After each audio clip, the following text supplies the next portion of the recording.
Mark Evans. Marissa Roberts. Kara Riley. Adrienne McGinnis. Allison Neal. All right, Pledge of Allegiance. Where's the flag today? I pledge allegiance to the flag of the United States of America and to the republic for which it stands, one nation, under God, indivisible, with liberty and justice for all.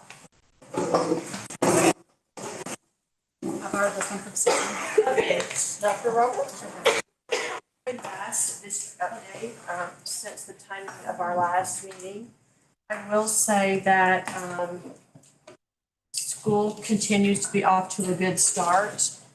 We are making some substantial positive changes in the cafeteria. We continue to evaluate and bring on additional staff. We're looking at the timing of food, and we have been approached by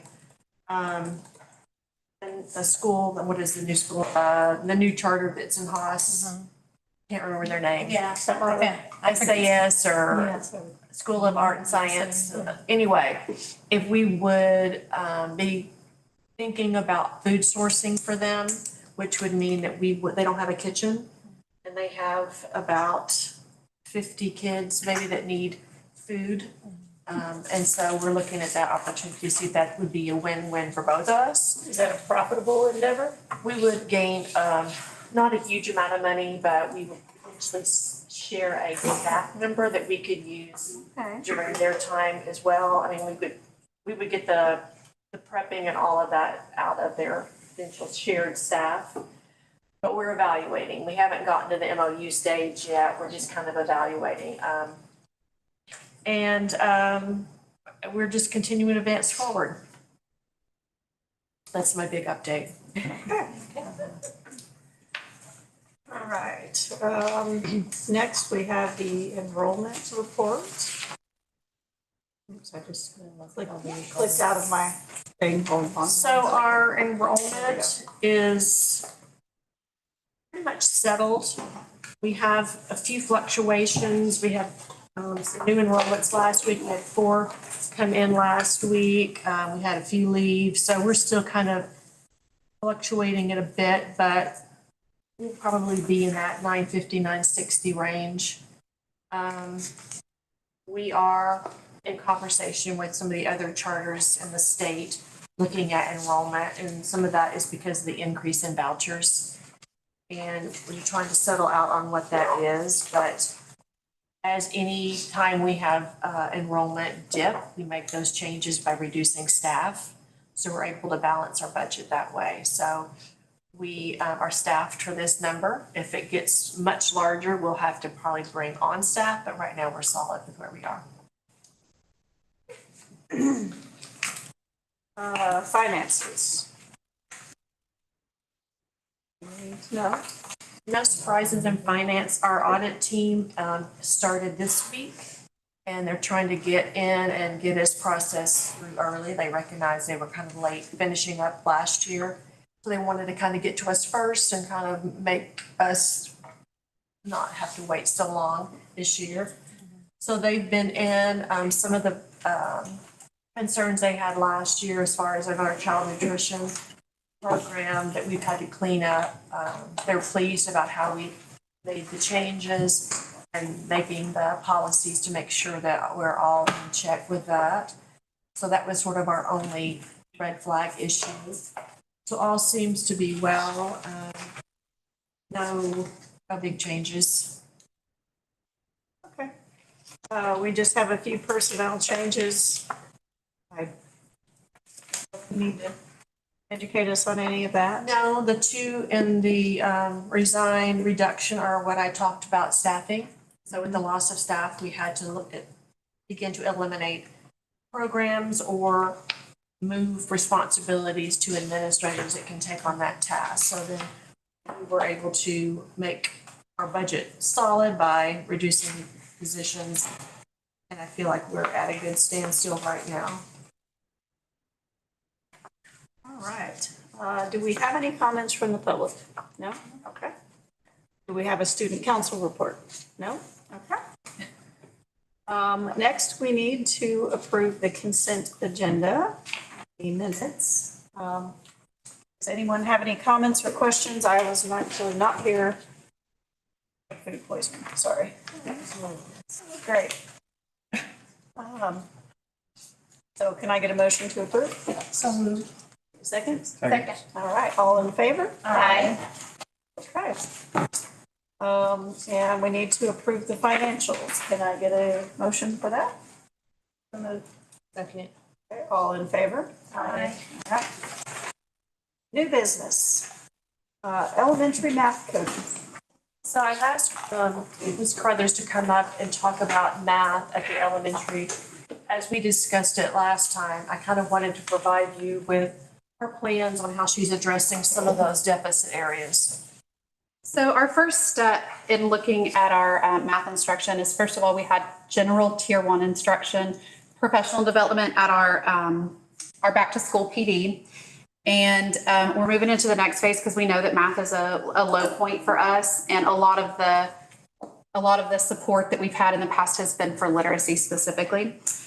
So what we're doing at the beginning is we've been doing some observations to gather what our specific needs are, because to figure out what the strengths and weaknesses are of teachers to determine really personalized PD for them. We're also currently scheduling modeling with our 3rd, 4th, 5th, and 6th grade teachers. And then we're going to hold until we have our Atlas K2 screening for math, which is happening tomorrow, so that we can see kind of where we are for K2. One of the things that we've been planning for is Katie Bowis, who is phenomenal in all things, but also a phenomenal math instructor. We are planning our Math Quest training. Math Quest is a professional development that was put out by the state a few years ago. It's a comprehensive 3-year training that includes class embedded supports, that includes some out of class time, pure professional development. There's a book study that goes along with it, with a book from the National Council of Teachers of Mathematics. There are 3 different sections of it. There's a K5, a 6-8, and a 9-12 version of that training, and I'm a trainer for that specific training. And so we're looking at a first cohort to jump into that. I'm wanting to start with our 3, 4, 5, 6. That's where we have, I think that we can really get some good traction with. And then our K2 is going to be support, mainly with push-in support in the classroom. We're working on scheduling to cover classes so that we can use a minimum number of subs possible, and to really enable the class embedded pieces, because that's the part that makes the biggest difference, is when you can go into a classroom and we can model and also coach the teacher as they are modeling with the students. And the other teachers can see it happening with kids live, instead of just talking about theoretical, here's how we can do this piece, here's how we could do this piece. When they see it with their own kids in their classroom, or kids from their neighbor teacher in their classroom, that makes the biggest difference. So that's the part that takes some logistical planning, but it is a 3-year training. So we're gonna, and we can alter and change and fit it to our needs a little bit, but that's what makes big change, is multiple year-long professional developments. Instead of, we can't just do a one and done on this. So we're going to be working on that. We also have been, Ms. Bowis has been working a lot with them as they're making the artful learning units, which encompass math as well. She meets with them every other week for design time to plan those artful learning units, which starts at 2nd quarter in October. And she's been doing a lot of coaching through that on the instruction pieces, and really fleshing out the units all the way, instead of just saying, I'm teaching this day, really fleshing out, well, how are you going to teach it? What pedagogy are you using? What are all the pieces necessary? And Miss Rosanna has been in classrooms with teachers. She's been doing coaching. She has coaching cycles going all the time right now. She's really gotten up and moving. And that's coaching on things that the teachers specifically ask about. So the teachers, she'll have conversations with them, meet with them, they determine a specific need. And some of our teachers have mentioned some math instruction coaching. And so she's supporting them in that way. Do you have any questions about anything? Do you want to talk just a little bit before you leave about the K assessments that are starting tomorrow and what you're going to identify with that? Yeah, so tomorrow tomorrow and then Thursday, we're required to give our Atlas screeners, which the K3 is a K3 literacy screener. So that will screen them in all the different areas in comprehension and fluency and phonemic awareness, and there's two others. And we will not get those results back until October, but when we get those results back, they're going to be broken down by the little sub area. And they have what are called test lists that they will then, like, it'll say, okay, well, Jerry needs a testlet in phonemic awareness and comprehension. And so then we would give those little pieces to them to further drill down. It also acts as a dyslexia screener. It is our way that we are screening every kid for dyslexia. The math screener is for K2. And that one, we don't know as much about because the state usually goes literacy first and math second. But it will also have testlets. Right now, they only have 2 sections for like subsections for the math. But we're going to be given those as well. So we're going to see kind of what comes out, what our kids need, and use that data for our intervention, our small groups that we have daily. And that will also give me an idea of where our teachers might need support, because if we see some consistent areas in every single grade level, that tells me that we need specific support in that area for our teachers and our kids. Are there ongoing screeners to monitor them as they're going through their intervention? We do that 3 times a year, those Atlas screeners. It kind of takes the place of our iReady screeners. Our teachers are giving common formative assessments regularly through the PLC process. They are working and creating a common assessment. They're giving it to their students, and it's not something that's huge. It can be like, it could even be a checklist while they're walking around talking to kids.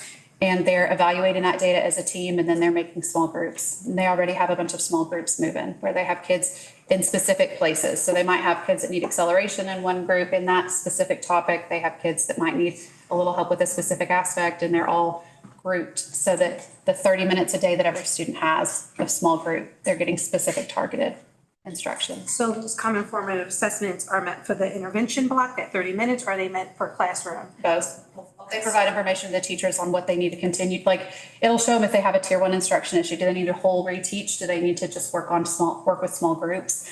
And they're using that data to create small groups, to figure out who's going in which small group. And then they decide, using that data as well, who's going to teach that. So if I was particularly strong in topic A, and my kids were higher than everybody else's, I should probably be teaching topic A to the kids that still need work on that topic. So we're, all of our grades are working on that in PLC already, and everyone's already given common formative assessment this year. And I've also asked for our teachers to, a whole lot of them have PGPs related to math, because they know that that's our weak area as a group. And so they have an arts-based and a data-based one that I've encouraged math for most of our teachers. Some of our teachers don't teach any math, so it's not appropriate for them, but. Is there any success metrics for the PD, like afterwards, like do you collaborate? It's really observation, kind of pre-observation data and post-observation data. We absolutely will look at the test scores, and we can look at the interim, because every grade gives an interim. The K3, we call it, we have the screeners, literacy and math, but for 3, 6, they have Atlas interim tests as well, that they say we will get data back immediately. I haven't seen it yet, so we'll see what happens with that. But we'll be able to look for student growth. But I also want to use observation data, because sometimes a kid has a rough day and they get a low score, and that doesn't mean the teacher didn't teach well. So we want to have all different kinds of data, some qualitative and quantitative. When you said targeted, I was just thinking, Yeah. Do we align, do we collaborate on, oh, that one was great, and then we see the results, observation? Oh, yeah, absolutely. Okay, that's the one we want to lean more into. And the teachers too, every time when they give a formative assessment, they determine their groups, then they give another assessment in the group as well, so that they can see if the kids are actually learning what we want them to learn. And they're constantly evaluating whether their kids are meeting the goals that they're setting for them. Yeah. Any other questions? Okay, great, thank you. All right, student services.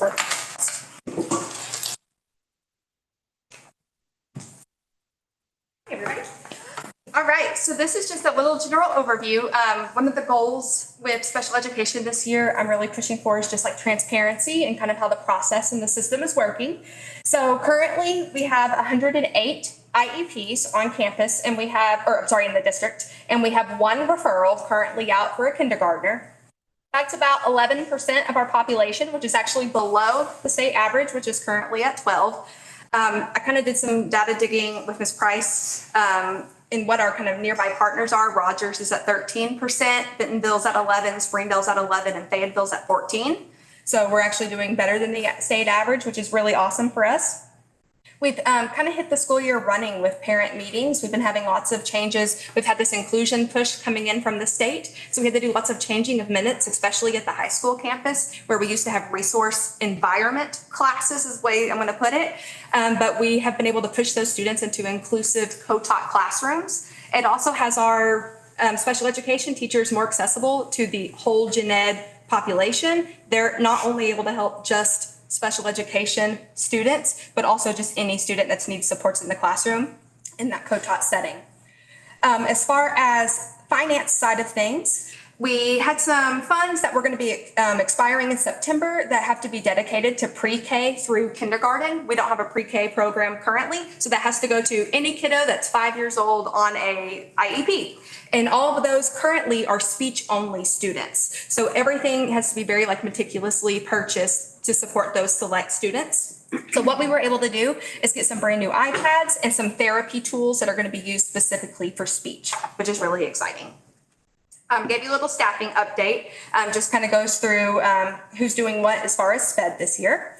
Also, professional development has been a really big deal. The SPED team, for the first time, actually all got together and went to what was called a IEP Basics that was actually run by the Department of Education's monitoring team. That was really exciting. Let us all get together and know here are the specific things that have to be in a specific IEP's PLAF, which is your present level of academic performance. This is what you need for it to pass monitoring, which we did pass last year was our monitoring year, which is awesome. But also it just was more of a deeper dive into what the state's really looking for in an IEP. I'm also going to be attending the LEA Academy in Hot Springs in October, and I'm also part of being a new SPED director. I'm in the cohort, so I've been assigned a mentor. I'm also going to be shadowing some SPED supervisors and directors from some of the big schools. I'm going to Springdale here in a few weeks to just kind of see what their stuff looks like, how ours compares, get some ideas, data tracking, different things like that. Also, I kind of gave you a little bit of a dyslexia update as well. Ms. Carruthers talked about the Atlas screener that's going on that's going to give us some dyslexia updates with students. Students that were already identified with dyslexia already started services. And at the high school, we also already have services rolling. We already had students that started as a level 5 at the beginning of the school year that have graduated to monitoring status just within the few weeks of being here at school, which is really exciting. We also have moved up. Everybody, whatever level they started at already at the beginning of the year, have moved up a level already just within the first few weeks, which is super exciting. We were able to get some additional staff at the high school trained. We had 2 actual teachers on staff that are really passionate about dyslexia and wanted to serve as an intervention time during our advisory time and reached out and said, I really want to do this. And so we were able to get them trained. And so now we have 3 staff members that are doing high school dyslexia services. And at the elementary school, 2.5. One's shared between a high school and elementary school. So, do you have any questions about anything? Okay. Thank you. Thank you. All righty, AP exams. We're actually going to postpone that until next month. We needed a little more time to get parents here, and so that came in a little bit late. And so we are postponing with Dr. Roberts' permission to next month, if that's okay. Okay, Thank you. Thank you. all right. Discussion of items since the publication of the agenda. Don't have any new items to add. Did you guys do the cell phone thing last time? We did discuss about the cell phone, yes. Okay. Do we have a reason to go into executive session? I would like a few minutes of your time, if that's okay. Okay. Dr. Roberts, can I talk just a little bit about cell phone? Yeah. And how it's going? Yeah. So, we had a little bit of a slow rollout. I tried to be, very intentional about rolling that out at the high school. And so, the Wednesday after, Labor Day, that was our cutoff. And I started that day with 2, sessions with our kids, and we talked through all of the reasons why and gave them a lot of the background, a lot of the mental health issues, the things that came along with cell phones. A good presentation, and then at the end of it, I said, pull out your phones, power them down. Today's the day. And so we've really only had 6 cell phones that we've taken up so far. So it's been pretty good. And we've not had any kids have major meltdowns over cell phones. We've had a little bit of like, yeah, I don't want to do that. And, some back and forth issues. I've had one that, we had some really vibrant discussion over the cell phone policy, and it was a growing experience, but there's really only been that one kiddo that was super upset over it. But we've calmed down and we've come together with a solution on how we could make this work best for that student. And so I feel like it's actually been really, really smooth. Knock on wood, it could blow up anytime, but I feel like it has been a good rollout, and I feel like our kids are really leaning in, so to speak, to where they're kind of responding in a way that is, I can handle this. I'm healthy enough to handle, a full day of school without my cell phone. So very little in the way of violations or discipline issues that we're seeing so far with the true, like now, we are not using cell phones throughout the school day. So they have them until 8:30, and then they power them down, put them away, and then they can have them back out at 4. I do allow them to ask a teacher, like, hey, at 2 o'clock, I am supposed to check my phone to see how I'm getting home, or to use the teacher's classroom phone to call, and then we have a dedicated office phone for them to use. And so we've had very little of that happening, but they do have that option of asking the teacher, and then they can stand right there and fire off the text, double check, power up, check their phone. So they do have that as an option, because I know it's a great tool for communication between parents and students. And so I think that helps as well. We offered, the same presentation to parents that you guys heard last time or the time before from Ms. Foster. And so we had one show up, but it seems like it's rolled out fine with parents as well. So anyway, that's kind of an update there. Do you guys have any questions about the rollout of that? Have you seen any positive effects yet? Do you think it's improved the behavior or demeanor? What I see right now, it's mostly anecdotal. I think it'll be the end of the year before we have any true data that says this is the reduction in discipline issues related to cell phones. This is if it's a reduction at all, this is the reduction in bullying. This is reduction in office visits for, mental health and counseling related to cell phones. So I think it'll be that. Anecdotally, what I see are kids that were on their Nintendo Switches the whole time, actually having conversations with each other. Students going outside a little bit more. And, we have a group of boys that they were on their Switches, and now they're playing tag and getting a little bit of exercise at lunch. It's mostly at lunch that I see the difference. I've had anecdotally quite a few kids, I'd say 8 to 12, I didn't count, say, you know what, I'm glad I don't have to think about my phone. I'm glad I don't have to worry about that. That kind of thing. And so I feel like it's positive. That is, here's my thought. I've really had to process through this as well as a leader and as someone that's expecting kids to do something that they don't want to do. How do you manage that? And I think the conclusion that I came to was this. I see all of the data of how we think it can help the mental health crisis, and that truly is where we're at right now. I don't see anything that it can hurt. That's my thought process. Is this going to hurt them? And I can't think. I really, I try to look at things reasonably with common sense and look at it that way. And I just can't think of anything. And students haven't really come up with anything. I do have town halls tomorrow and the next day during advisory, where students could sign up just to talk to me about anything. It can be cell phones. It can be, I have a kid that's like, I just want to get to know you better, so he's coming to my town hall.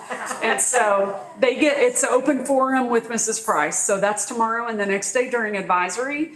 So far in my conversations with students, the kids aren't coming up with any strong reasons why this is not a good idea. They're coming up with, it's an inconvenience. It is, I want to check my media. I want to be able to communicate with my friends and with my parents as well.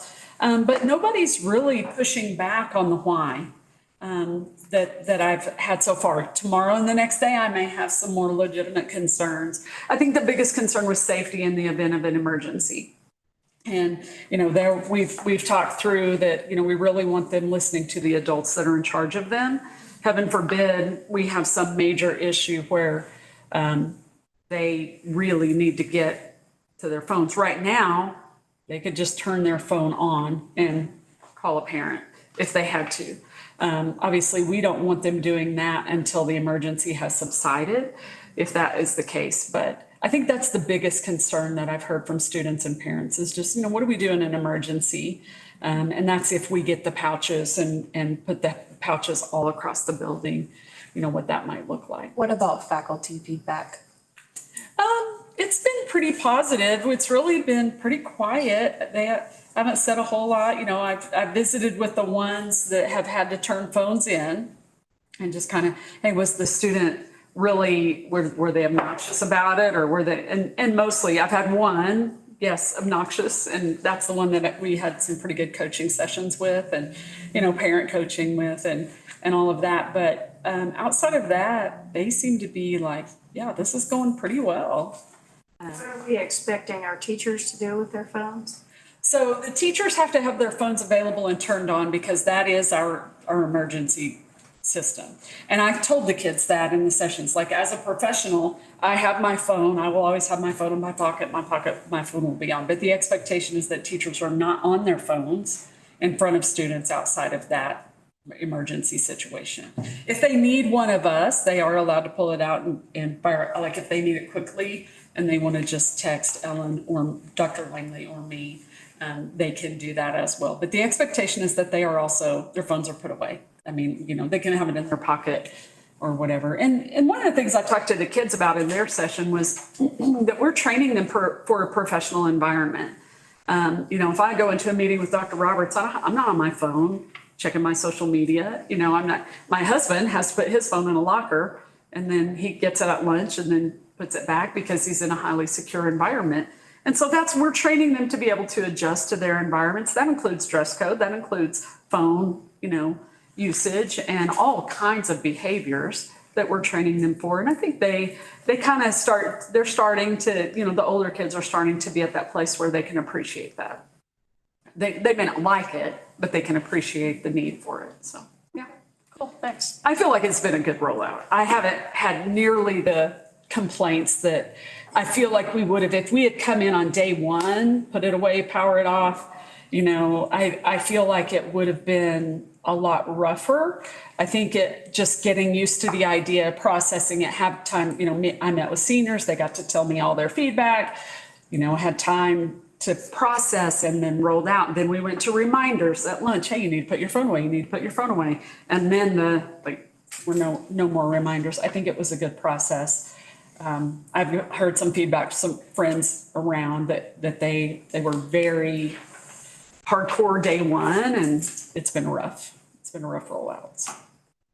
I just wanted to say too, I appreciate the communication that's happening like in the social media platforms and like explaining it, giving them information. And I think that's also helped, particularly with the parents too, with that. And I think that's, a lot of what I heard coming in was just the importance of communication and, making that better. And I have tried to be intentional about that and can always do better. When you get in the day-to-day, that's when it's hard, but we'll continue to try to make sure everybody's in the know on what they need, the information that they need. I would rather them hear it from me, if whether it's an issue at lunch or whatever it might be before the kids tell them they need that. And that's a reasonable expectation. I will say a huge part of the success has to do with the leadership we have at the high school. The way she's rolling it out, the way she's addressing it with students, the conversational style that she's taken with kids. So she's allowing them to express to her their concerns and she's coming back with reasons why, and it's a dialogue. So, you did a great job. I think the second thing too is things like kids really appreciate when I say to them, hey, I whitelisted the music platforms for your Chromebooks. Mm-hmm. Now you need to understand that if your lyrics are not school appropriate, I get a little, I get notifications. We don't want that, but I like to listen to music when I'm working on a project. I like to listen to music like if they're working out a dance or they're in PE. And so they have that option to connect to the Chromebook. And if they're, throwing pottery, they can do that. So, and I think they appreciated that, I'm not trying to mess up their life. That's not the goal of all this. Let me just mess with you a little bit. Like, it's really about mental health, and it's really about you being growing them into healthy adults. And I think they see that that's truth. It's not me trying to micromanage them. Or us trying to micromanage their lives. It's reasonable. It's a reasonable expectation that while we're at school that you can put your phone away. And then when you're working on a project, you can have music. So, all right, thank you. All right, so I guess we'll briefly go to executive session.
Second. All in favor? Aye. All right, thank you. Have a great week, Mom. Bye. And thank you, audience, for coming again. Thank you.